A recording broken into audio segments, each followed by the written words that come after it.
Football science বলছে football টুর্নামেন্টের আগে বা কোনো একটা টুর্নামেন্টের আগে প্রি সিজন কিন্তু বড্ড জরুরি একটি বিষয়। তবে সেই সায়েন্সকেই যেন ভুল প্রমাণিত করছে ওড়িশা এফসি।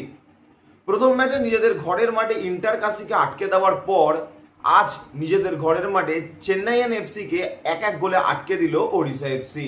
চেন্নাইয়ান এফসির হয়ে প্রথমার্ধে একদম অতিরিক্ত সময় গোল করে এলসিনহো, তবে দ্বিতীয়ার্ধে ডেলগার্ডো ওড়িশা এফসির হয়ে কিন্তু সেই গোল শোধ করে দেন এবং এই নিয়ে পরপর 2 ম্যাচ ড্র করে কিন্তু 2 পয়েন্ট পেয়ে গেল ওড়িশা এফসি। সেখানে চেন্নাইয়ান এফসি প্রথম 2 ম্যাচ হারের পর আজ কিন্তু প্রথম 1 পয়েন্টের মুখ দেখলো। পুরো ম্যাচ জুড়ে চেন্নাইয়ান এফসি যতগুলো চান্স পেয়েছিল তার অর্ধেক চান্সও যদি কনভার্ট করতে পারতো তবে হেলায় আজ ম্যাচ জিততে পারতো।